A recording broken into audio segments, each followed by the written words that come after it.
On the day my daughter said her first word, a white man snatched her from my arms in a train station and screamed for the police. He said I'd stolen someone else's baby. All because she had light skin and I didn't. That day, I didn't just hold my child, I held my composure. And then I destroyed him the legal way. Before we continue, please subscribe to the channel and let us know where you are listening in the comments. That I didn't name my daughter Hope just for the poetry of it. She was exactly that. Hope after years of silence in my womb, miscarriages, and being told by doctors that your body isn't built for this. I'm a lawyer. I've cross-examined killers. But nothing ever prepared me for the moment they laid her in my arms. That tiny, breathing proof that life sometimes says yes when all you've heard is no. Hope was born with skin like her father's, caramel smooth, with a golden hue and soft, light brown curls. She looked like a melting candle, all warmth and softness. I, on the other hand, was born and raised in South Carolina. My skin is deep cocoa, no room for confusion. And believe me, the world notices. Even when you're holding your own child. That morning, we were traveling to D.C. by train to visit my mother for her birthday.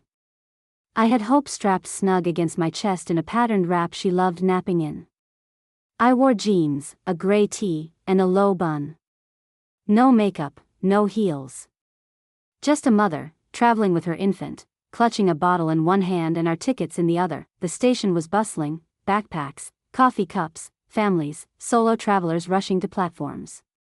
I stood near the escalator, gently bouncing Hope to keep her asleep. Her tiny fingers gripped my collar.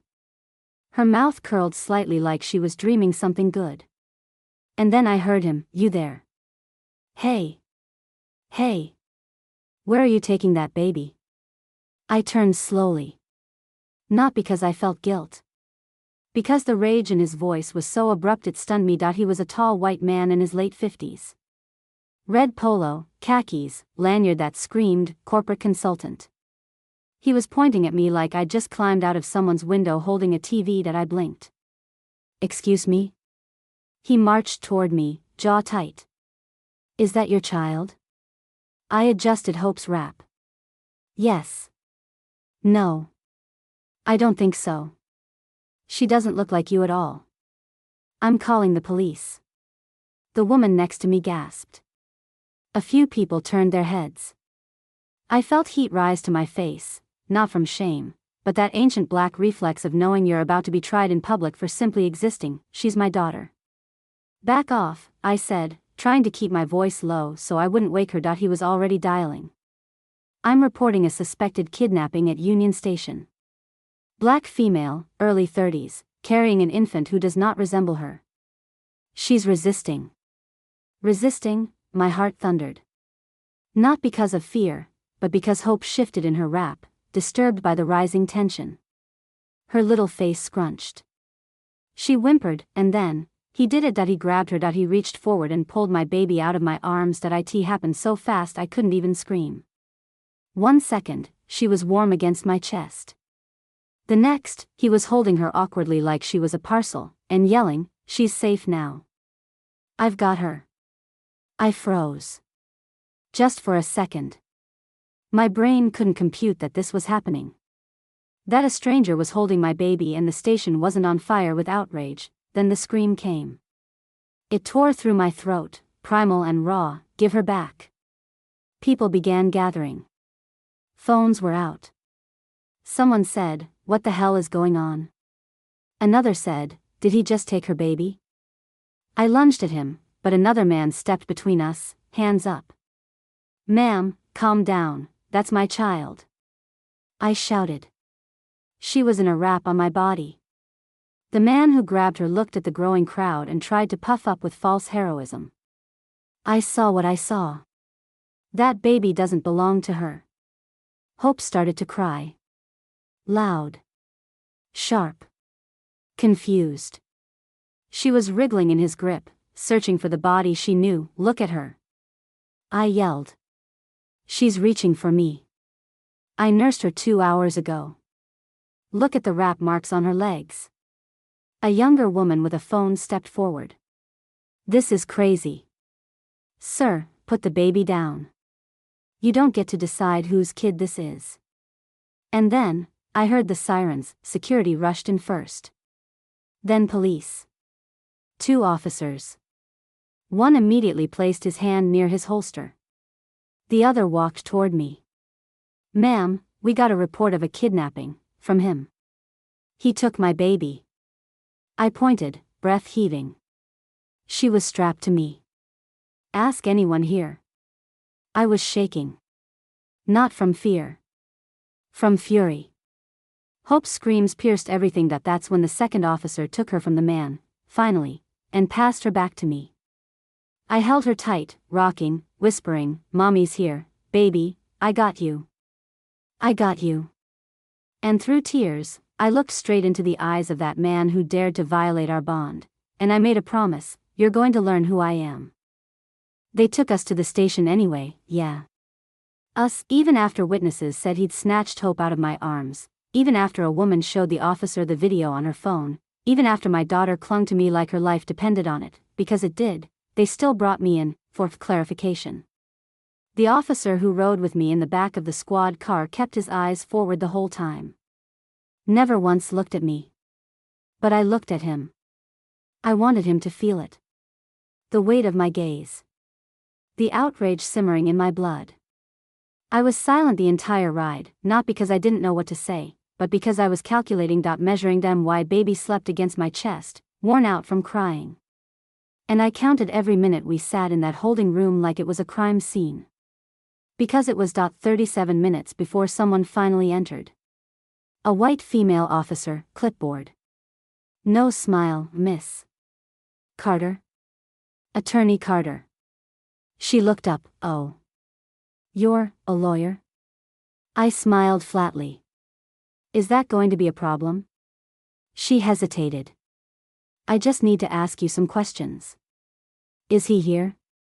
I interrupted. "Who?" "The man who assaulted me and kidnapped my child." She shifted. "He's in another room, yes. We're still gathering statements." I took a deep breath. "Then let me help you. His name is Greg Winston.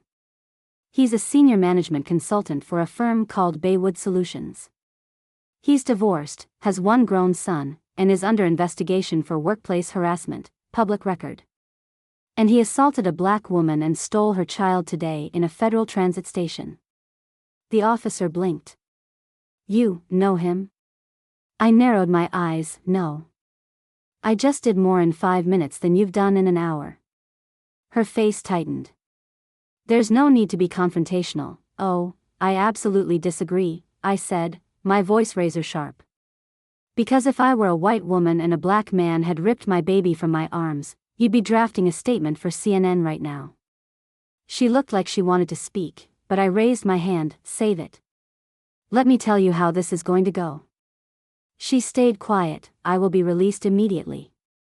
The video evidence collected from multiple witnesses will be secured, labeled, and added to the case file.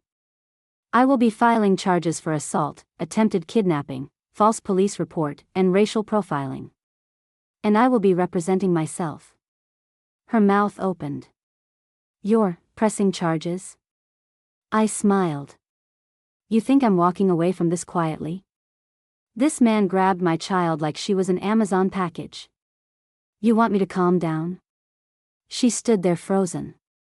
Probably debating how many supervisors she should call. Good. Then came the knock on the door. Another officer poked his head in, clearly unaware of the temperature in the room. "Ma'am, you're free to go. Mr. Winston's being detained." "You're, cleared." I stood slowly, baby still wrapped against me. Hope's tiny breath steady now. As I passed the clipboard officer, I looked her dead in the eye. "I'm going to make sure every mother who looks like me knows exactly how your department handled this." I didn't go home. No, I went straight to my office. I called in favors from friends and media. I spoke to 2 civil rights lawyers I'd gone to school with. I wrote up the incident report myself and attached screenshots from the viral video already circulating online, the one that started picking up thousands of views within hours, the one where a white man grabs a black woman's baby, screams, "Kidnapper," and gets gently escorted while she is detained. Oh, it was spreading fast. By midnight, a journalist from the route messaged me directly. "Can we talk?" Yes. We could talk, but I wasn't just after a headline. I was after something bigger. That I was after policy change, because here's the truth: this happens every day, not always this dramatic, but in stores, on sidewalks, in schools, at airports, everywhere. Black parents being asked, "Is that your kid?" Black nannies being treated like criminals. Mixed-race children used as justification for harassment, and people like Greg Winston, they walk away. Every time, because they meant well. Because they were just concerned. Because they didn't know. Well, now he was going to learn. Before we continue, please subscribe to the channel and let us know where you are listening in the comments. 3 days after the incident, my hands were still trembling. Not from fear anymore, but from the weight of what I had to carry. My baby hadn't slept well since that day. Any time a stranger got too close, she'd start crying. She clung to me in new ways, as if her little body remembered what her mind couldn't name. I hated that. I hated that someone else's ignorance had already left fingerprints on my child's sense of safety. That I thought of my grandmother. She used to say, "They'll make you explain your existence in places you paid to enter." And now it had happened to me. To my daughter. In broad daylight, but I wasn't going to cry anymore. That I was going to do what I do best, fight. By the time I stepped onto that podium at the press conference, I was no longer just a mother who'd been assaulted. That I was a woman with a case file thicker than Greg Winston's ego, a viral video backed by national outrage, and the voice of thousands of mothers ringing in my ears. That I looked out at the cameras, journalists, lawyers, activists. Behind me, Hope's stroller rocked gently. She was sleeping, again swaddled in the wrap that should have protected her. That day that I began, on Sunday, I was attacked in front of dozens of people while holding my infant daughter. The attacker was not prosecuted that day. I was the one questioned. Detained.